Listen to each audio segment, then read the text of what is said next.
नमस्कार, मैं हूं शरद द्विवेदी और कार्यक्रम बोलो बोलो मुंह तो खोलो इसमें आपका बहुत बहुत स्वागत है। एक और नया विषय लेकर युवाओं के एनर्जेटिक टीम के साथ हम आपके साथ हैं और इस बार का विषय बड़ा दिलचस्प है। गुलजार साहब का एक बड़ा खूबसूरत गीत है, प्यार को प्यार ही रहने दो, इसे रिश्तों का इल्ज़ाम ना दो, अगर मैं ठीक से याद कर पा रहा हूँ उस गाने को। और खेल के साथ या ज़िंदगी के साथ, यहाँ चूँकि खेल की बात इसलिए है कि अभी भी वो चोट हम दिल पर लिए हुए हैं कि 10 विकेट से हारे हैं। कमाल है, बाप रे बाप, एक भी विकेट नहीं ले पाए पूरे वक्त, मैच में कहीं नज़र नहीं आए। बड़े बड़े नाम, अरे साहब अर्शदीप हैं, ऐसे टप्पा खाएगी, एंगुलर डिलीवरी जाएगी, फिर इधर से स्विंग के सुल्तान हमारे पास हैं, भूवी वो गजब करेंगे, फिर उसके बाद कमाल के लोग हैं, लेकिन सब धरा का धरा रह गया। लेकिन इसके बाद हुआ क्या, कई लोगों का मूड स्विंग।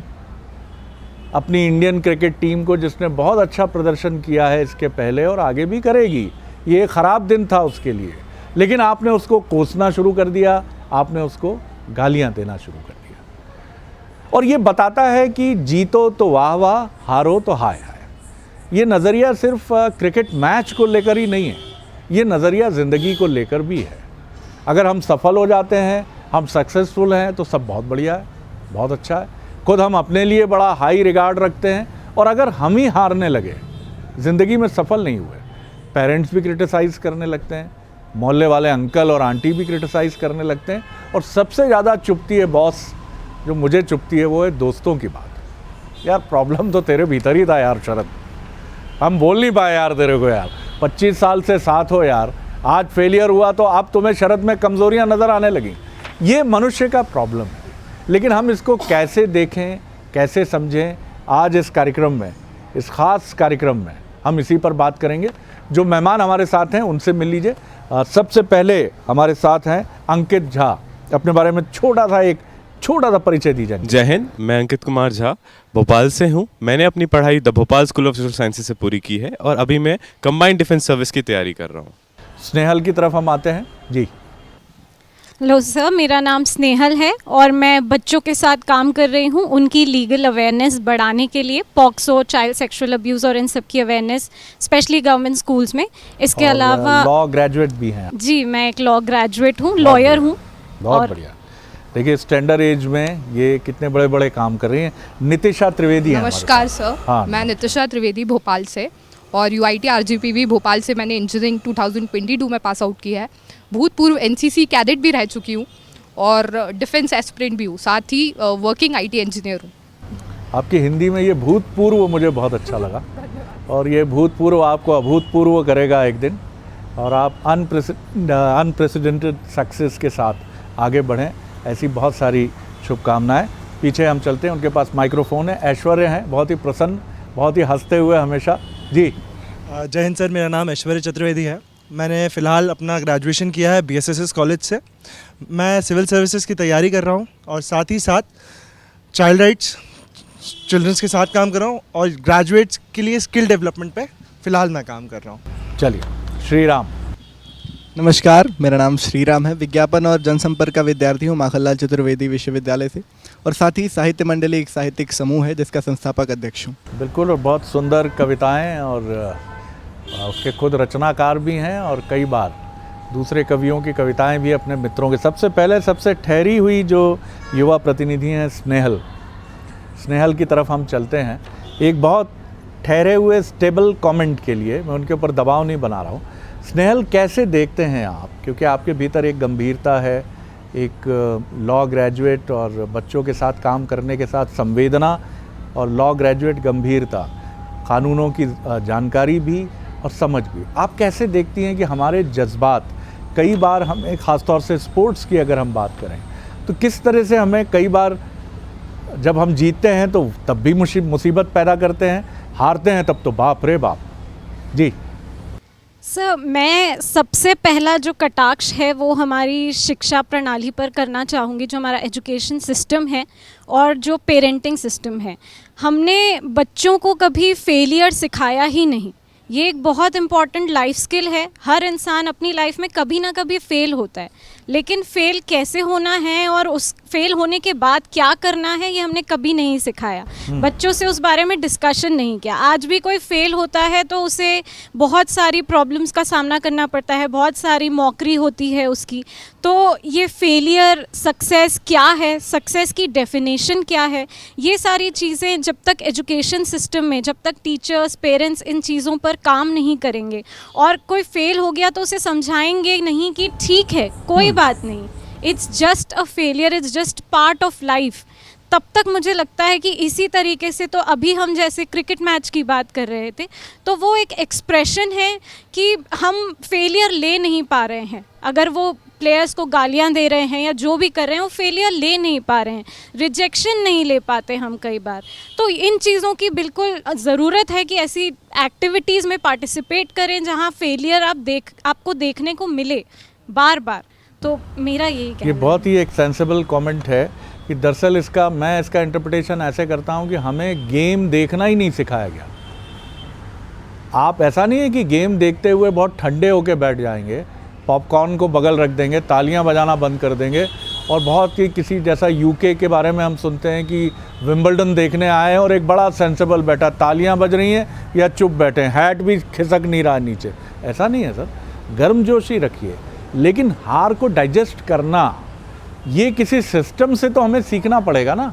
इसके लिए कोई विश्वविद्यालय नहीं है साहब, ना स्कूल्स हैं कि आप अगर क्रिकेट मैच ही नहीं, ज़िंदगी में सक्सेस नहीं हुए तो क्या करेंगे। मैं आपकी तरफ आता हूँ अंकित, मुझे ये बताइए कि खेलों की उत्पत्ति इसीलिए हुई कि आप अपने भीतर के गुस्से को निकालें, क्योंकि लड़ाइयाँ बहुत रक्तपात करती थीं, खून बहता था, तो ये तय हुआ जो ओलंपिक की नींव में है कि भैया आपको जो भी गुस्सा निकालना है यहाँ खेल के मैदान में निकालो। यही वजह है कि हम कई बार खेलों में हिंसा की उस छाया को या नफ़रत की उस छाया को देखते हैं जो हम युद्ध में देखते हैं। क्या आप मानते हैं कि इन दोनों को अलग करना बहुत कठिन है? सर कठिन नहीं है। आपने कुछ दिन पहले एक एग्जाम्पल देखा होगा जब अपने देश के प्लेयर्स दूसरे देश के प्लेयर्स को, जो हमारा दुश्मन देश है, उस देश के प्लेयर्स को भी कॉन्ग्रेचुलेट कर रहे थे। इंडिया के प्लेयर्स पाकिस्तान के प्लेयर्स को कॉन्ग्रेचुलेट कर रहे थे, उतने ही गर्मजोशी से उनको गले लगा रहे थे। तो खेल ही एक ऐसा माध्यम है सर जिससे इस गुस्से को कम किया जा सकता है, क्योंकि जब हम स्पोर्ट्स में इन्वॉल्व होते हैं तो स्पोर्ट्स हमें बस अपने गुस्से को एक्सप्रेस करने का माध्यम ही नहीं देता, इसके साथ साथ वो हमें कॉन्फिडेंस सिखाता है, एक दूसरे के साथ काम करना सिखाता है। अब एक प्लेयर के पर्सपेक्टिव से मैं इस चीज़ को आगे बढ़ाना चाहूँगा कि मैं एक इंडिविजुअल स्पोर्ट्स स्विमिंग का प्लेयर हूँ, बट मैंने ऐसा टीम स्पोर्ट के हिसाब से मैं एक चीज़ कह सकता हूँ कि जब कोई टीम जीतती है तो वो चाहती है कि उसको सपोर्ट पूरे देश का मिले, उस टाइम वो सपोर्ट उसका मोराल बढ़ा देता है। बट जब वो टीम हारती है, और ऐसा होना निश्चित है, एक दिन हार है तो एक दिन जीत होगी और ये साइकिल चलेगा। बेस्ट ऑफ द स्ट्रैटेजी करने के बाद भी कई बार ऐसा होता है कि हम सफल नहीं हो पाते, पर भी हम एज अ टीम खेल रहे हैं, हम as a team pressure handle कर रहे हैं, तो हमें उसके लिए हर फेलियर कुछ सिखाता है और वो सीख के उसके हिसाब से काम करना चाहिए सर। क्या बात है सर, कमाल है। मतलब एक बहुत क्रिकेट को जेंटलमैन गेम बोला जाता है, भद्र लोगों का खेल है, लेकिन इस भद्र लोगों के खेल में क्या ये सिर्फ प्लेयर्स के लिए है भद्र शब्द? जेंटलमैन सिर्फ प्लेयर्स को होना चाहिए? इसे देखने वाले अनसिविलाइज्ड होना चाहिए, ट्रैंकुलेट होना चाहिए, जंगली होने चाहिए, असभ्य होने चाहिए? क्या ये परिभाषा है? तो ये सवाल आपके हमारे लिए है कि खेल देखने वालों का चरित्र कैसा होना चाहिए, ख़ासतौर से यहाँ हम क्रिकेट की बात करें। श्री राम, आप क्या जोड़ेंगे? सर मैं एक शेर से शुरुआत करता हूँ कि गिरते हैं शहसवार ही मैदानी जंग में, वो तिफ़्ल क्या गिरेंगे जो घुटनों के बल चले। तो खेल देखने वालों की बात ही यहाँ पे करते हैं इस शेर से जोड़ते हुए कि वही गिरते हैं जो घोड़ों पर सवारी करते हैं, अर्थात जिनकी ऊंचाइयाँ होती हैं, जिन्होंने चलना ही नहीं सीखा वो गिरेंगे क्या। तो उसी प्रकार से अगर हम देखते हैं कि जो देखने वाले होते हैं उनका नज़रिया कैसा होना, क्योंकि भारत एक भाव प्रधान देश है, इमोशंस यहाँ मैटर करते हैं, इमोशंस यहाँ लोगों के, क्रिकेट जो है, क्रिकेट लोगों के दिलों में बसता है, तो कहीं ना कहीं उनका जुड़ाव हो जाता है क्रिकेट से। लेकिन इसका इतना भी ज़्यादा प्रभाव नहीं होना चाहिए कि जब हमारी टीम हारे तो हम उसको समर्थन करने के बजाय, उसको सपोर्ट करने के बजाय हम उसको गालियाँ देना शुरू कर दें। तो एक आदर्श श्रोता के नाते ईमानदारी से बताइएगा, मैच में हारे थे तो आपका रिएक्शन क्या था? यहाँ मैं पूरी ईमानदारी से, मैं अपने मैं अपने दोस्त जी। अगर मुझे कल देख रहे होंगे मेरे दोस्त, तो उनके सामने मेरा क्या रिएक्शन था, क्योंकि हमारी टीम हारी थी तो हमने यही कहा कि इसके विषय में अब कोई चर्चा नहीं करेगा। चर्चा क्यों नहीं करेगा? क्योंकि दुख तो है हारने का, फाइनल में नहीं जा पाई, इस साल वर्ल्ड कप नहीं आ पाए, दुख तो है हारने का, लेकिन ना इस टीम के बारे में ये कोई गलतियाँ गिनाएगा कि केएल राहुल को BKL राहुल कहना चाहिए या नहीं कहना चाहिए। हमारी बातें नहीं है, ये किसी भी प्रकार से क्रिटिसाइज करना, ये हम कोई गलतियों पर एक्सपर्ट बात हम नहीं कर है। सकते हैं, लेकिन उससे उसको कोसना या खुद अपने जीवन को तकलीफ दे बनाना, खाना नहीं खाया कल से, डिप्रेशन लग रहा है, इंटरव्यू था यार बिगड़ गया इंटरव्यू भी, ये नहीं होना चाहिए। हार गए, उससे निकलने का कोई मैकेनिज्म तो, जैसा बहुत अच्छा स्नेहल ने कहा, हमें सिखाया नहीं गया है। ये बात सिर्फ क्रिकेट मैच की नहीं है, हमारा इंटरव्यू में सिलेक्शन नहीं हुआ, रिटन में हम फेल हो गए, एग्ज़ाम में अच्छे नंबर नहीं आए, तो सिस्टम क्या है हमारे पास ड्रेन आउट करने का खुद को? तो वही है कि जब मैं अपनी बात कर रहा था कि दोस्तों से कहा कि अब हम इस विषय में बात नहीं करेंगे, हम कोई ऐसी चीज़ें करेंगे जिससे हमें आनंद की प्राप्ति हो। क्रिकेट तो हमारे जीवन का एक हिस्सा था जिसमें हार मिली, और ये हमारे जीवन में भी होगा कि हमें किसी न किसी विषय पे हार मिलेगी।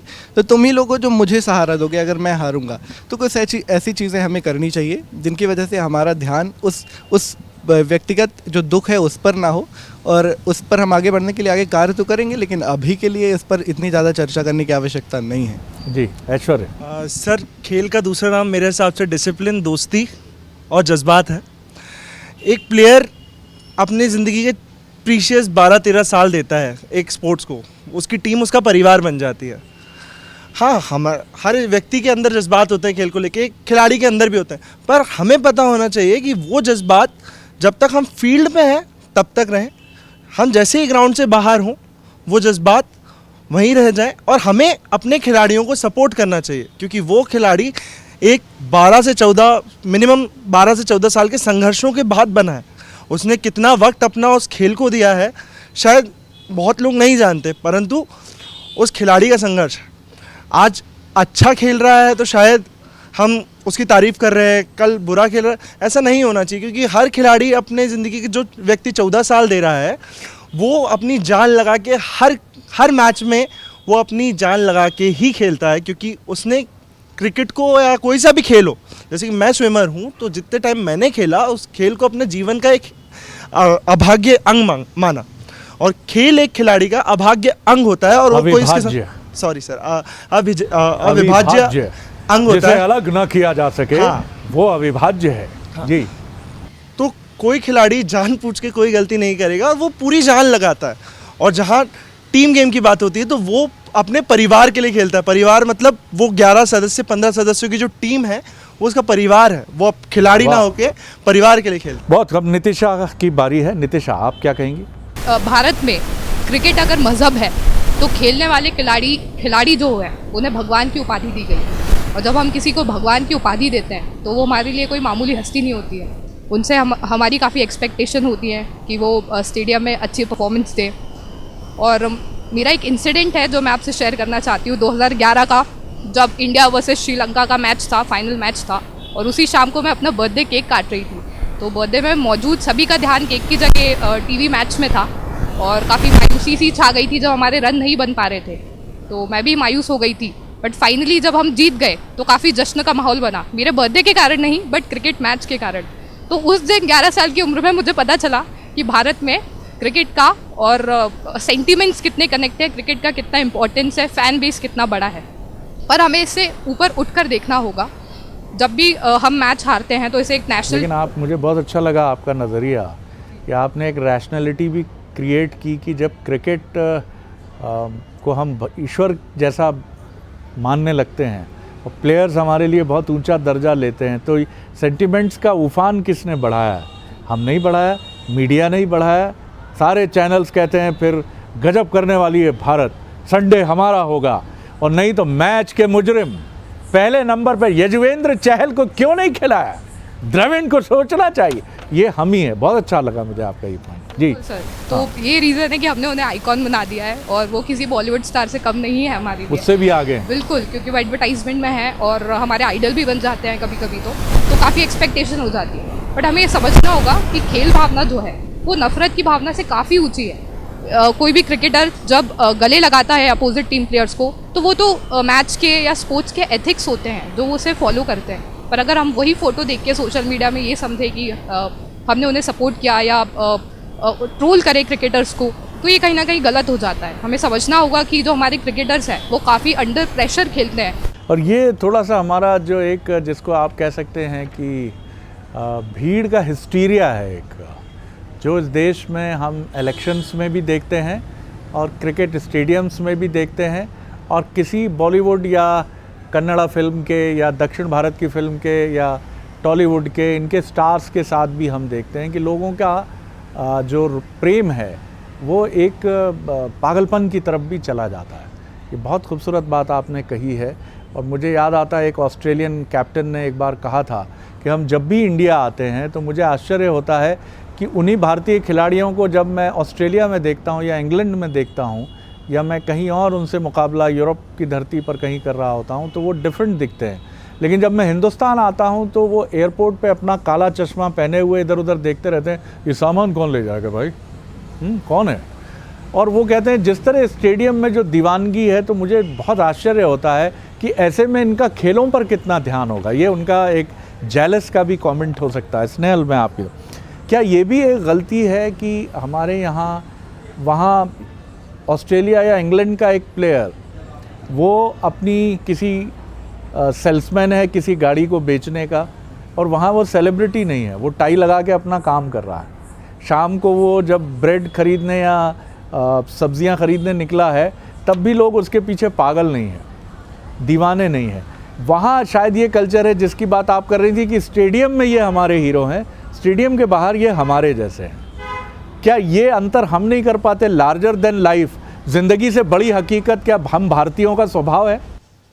बिल्कुल सर, ये बिल्कुल सही बात है। इस बारे में हमने शायद पहले भी बात करी है कि भले वो बॉलीवुड एक्टर्स हों, स्पोर्ट्स पर्सन्स हों, जस्ट बिकॉज आप उन्हें टीवी पर देख रहे हैं, जस्ट बिकॉज वो सो कॉल्ड फेमस हैं, आप उनसे नैतिकता की बहुत ज़्यादा उम्मीदें ना लगाएं। ना नैतिकता की, ना परफॉर्मेंस की, किसी भी चीज़ की उम्मीद अगर आप उनसे लगा रहे हैं तो कहीं ना कहीं आप भी गलत कर रहे हैं, क्योंकि वो लोग भी हमारी ही तरह, जनरल लोगों की तरह वो लोग भी खाते हैं पीते हैं, उनकी फैमिलीज़ हैं और वो लोग अपना काम कर रहे हैं। हमें इस चीज़ को उसी तरीके से देखना चाहिए। हम लोग बहुत ज़्यादा, जैसे इन्होंने भी कहा कि हम उन्हें भगवान मान लेते हैं और भगवान से फिर गलती की उम्मीद तो हम कर नहीं सकते, तो इसीलिए रिएक्शन आते हैं कि ऐसा कैसे हो गया, ये कैसे हो गया। तो डेफिनेटली ये बहुत ज़रूरी है कि हम जो एक्टर्स हैं, जो स्पोर्ट्स पर्सन्स हैं, जो फेमस लोग हैं, उन्हें उसी तरीके से देखें। ये बहुत इंपॉर्टेंट बात है। आप क्या जोड़ेंगे इसमें? क्योंकि अब हम कह रहे हैं कि डोंट एंड डूज, क्या करना चाहिए क्या नहीं करना चाहिए। सर, स्पोर्ट बहुत खून पसीना मांगता है एक इंसान से, बहुत मेहनत मांगता है एक इंसान से, और चाहे वो क्रिकेट हो या कोई भी स्पोर्ट हो। इस बार कॉमनवेल्थ में हमने लॉन बॉल्स में मेडल लिए। ये गेम ऐसा था जिसके बारे में किसी भारतीय को पता नहीं था, तो क्या उसके प्लेयर्स ने उसके लिए मेहनत नहीं की होगी? ज़रूर की होगी सर। तो सर, स्पोर्ट्स में और एक प्लेयर को इज्जत देना चाहिए सर, एक प्लेयर को रिस्पेक्ट, एक प्लेयर को सम्मान ज़रूर देना चाहिए सर, बट उस सम्मान को आप डबल स्टैंडर्ड्स में मत रखिए। जिस तरीके से आपका एक प्लेयर क्रिकेट का है, आप उसको भगवान के तौर पे देख रहे हैं, और एक प्लेयर दूसरे स्पोर्ट का है तो उसको आप बोल रहे हैं कि हाँ ठीक है सर। जिस वक्त क्रिकेट, मैंने आज के न्यूज़पेपर में एक खबर पढ़ी, जिस वक्त हम क्रिकेट का मैच हारे वो हर जगह देखा। एक बच्चे की कहानी पढ़ी जो सर, वो उड़ीसा का था। वो अपनी ट्रेन की मतलब प्लेन की टिकट करने के लिए उसके फादर ने बहुत सेक्रीफाइस किया और उसको किसी तरीके से भेजा और वो वहाँ गोल्ड लेके आया। तो सर वो भी एक खबर थी, तो वो पॉजिटिव खबर थी और उसका एक अलग ही ऑरा था। तो वो जीत क्या भारत के लिए जीत नहीं है? वो भी जीत उतनी ही मायने रखती है सर। और जीत और हार के ऊपर सर, हार को मैं सीख से समझना चाहता हूँ। हाँ हाँ, क्या बात, वाह। सीख, जो सीखा और वो ही जीतेगा। सीख लिया है जो हार से, अब आगे आने वाले हैं और बड़े कंपटीशन आने वाले हैं, उसमें दिखाएंगे जीत। कमाल है, कमाल है, कमाल है। कितनी सुंदर बात है। देखिए कि हार नहीं है, वो सीख है, और ये सीख अगली आपकी जो चुनौती होगी उसमें आपकी कामयाबी का एक बहुत बड़ा मंत्र बनेगी। श्री राम। निश्चित रूप से ये सिर्फ क्रिकेट की बात नहीं है, ये सिर्फ किसी एक खेल की बात नहीं है, जीवन की बात है। जीवन की बात कैसे है कि अगर हम कहते हैं कि भारत एक कृषि प्रधान देश है, तो वहीं हमें एक चीज़ और ध्यान रखनी पड़ती है कि भारत एक क्रिकेट प्रधान देश भी है। क्रिकेट की बात चल रही थी तो क्रिकेट पे आते हैं। यहाँ लोगों के अंदर इमोशन क्रिकेट को लेकर ऐसे हैं कि वो ट्रैफिक पुलिस से लड़ पड़ते हैं कि हमें देखने जाना ही है, हेलमेट आज नहीं लगाया कल लगा के आ जाऊँगा, फ़ाइन भरना है या तो जो भी करना है कल कर देंगे, लड़ पड़ते हैं। वो अपने बॉस से, आपसे ही कई लोगों ने छुट्टी मांगी होगी कि सर कल क्रिकेट है, कल तो छुट्टी मिलनी चाहिए। मैंने देखा ऑफिस कि ही स्टेडियम में बदल जाता। हाँ ये भी बहुत छुट्टी ना मिले तो क्या की फर्क पैदा है। अच्छी बात जी। है सर, लोग जिंदगी को जीते हैं, उसमें ज़िंदगी को देखने की कोशिश करते हैं क्रिकेट के मैच से, उससे जीत हार से क्या परिणाम होते हैं ये बात की बात है। देखते हैं कि LNCT यूनिवर्सिटी में, एक भोपाल की अच्छी यूनिवर्सिटी है, जिसमें मैंने देखा कि हॉल में एक बड़ा सा प्रोजेक्टर लगा है और स्टूडेंट्स को क्रिकेट दिखाया जा रहा है। हालांकि मैं इससे शिक्षा पद्धति से इसका क्या रिलेट है मुझे कोई मतलब नहीं है उससे, लेकिन उस समय जो छात्रों के साथ उत्साह है, जो उनके बीच की फ्रेंडशिप बॉन्ड बन रही होगी, जो उनके बीच का जीवन वो देख रहे होंगे, इसके वो अपनी जब लाइव फोन में देखेंगे एक बड़े समय बाद कि हमने 2022 में ऐसा क्रिकेट हमने अपनी यूनिवर्सिटी में देखा था पूरे इसमें, तो क्रिकेट ही है जो लोगों को जोड़ के रख रहा है, लोगों के बीच ऐसी भावनाएं पैदा कर रहा है कि वो एक साथ रह रहे हैं, एक साथ खुश रह रहे हैं, और यही जीवन है मुझे लगता है। जी, यही जीवन। ऐश्वर्य। सर मुझे ये लगता है कि खिलाड़ियों का मनोबल हमें बढ़ाना चाहिए। क्यों? क्योंकि वो हमारे एक परिवार का हिस्सा ही हैं। आज वो 11 लोग हमारे 130 करोड़ की सर, आबादी, उनका मनोबल बहुत अच्छा है। वो 10 बार ऐसे सिचुएशंस को देख चुके। मनोबल हमारा ठीक करना जरूरी है। उन्हें तो मालूम है कि ये वनडे वंडर है, एक दिन रहेगा गुस्सा लोगों का, गालियां लिखेंगे। वो न जाने कितनी बार फेस कर चुके हैं। चेतन शर्मा जैसे प्लेयर का करियर ख़राब हो गया जावेद मियांदाद के आखिरी छक्के से, लेकिन ज़िंदगी तो हमें सीखना होगा। नहीं ये बात ज़रूरी है, हमें सीखना ज़रूरी है। हम रोज़ गिरते हैं, रोज़ उठते हैं, पर हम ये तो नहीं बोलते कि यार आज मैं गिर गया, तो हम खुद को नहीं कोसते। या यही चीज़ हमें क्रिकेट के लिए रखना चाहिए कि भाई आज गिरे हैं कल उठेंगे और रोज़ बढ़ेंगे आगे। टीम इंडिया रोज़ बढ़ती है, रोज़ ग्रो करती है, और हम वही लोग हैं जो इन्जॉय कर रहे थे सेमीफाइनल तक की जर्नी, और आज सेमीफाइनल में हार गए तो हम बुरा मान गए। भाई फिर से मैच आएगा, हम फिर आगे जाएंगे। और जैसा अंकित ने बोला, टीम इंडिया और BCCI ने बहुत कुछ सीखा है इससे, और शायद हमें भी सीखना चाहिए कि भाई वो भी खिलाड़ी है, उनसे भी गलती होती है। बहुत सुंदर बात है, बहुत सुंदर बात अंकित आपने कही है। और महत्वपूर्ण बात ये भी है, आपकी बात से मैं सोच रहा था, हम में से कितने लोग हैं जो सोशल मीडिया पर अपना खुद का मजाक उड़ाते हैं कि आज मैं इंटरव्यू देने गया था UPSC का, मिजरेबली फेल रहा। शरद द्विवेदी तुम्हें कुछ नहीं आता है, ये यू ज़ीरो। बॉस जो अपना मजाक उड़ा सकता है, जो अपनी छिलाई कर सकता है, उसको ही राइट है। जैसा एक किसी संत ने कहा है कि पहला पत्थर वो मारे जिसने खुद कोई क्राइम ना किया हो।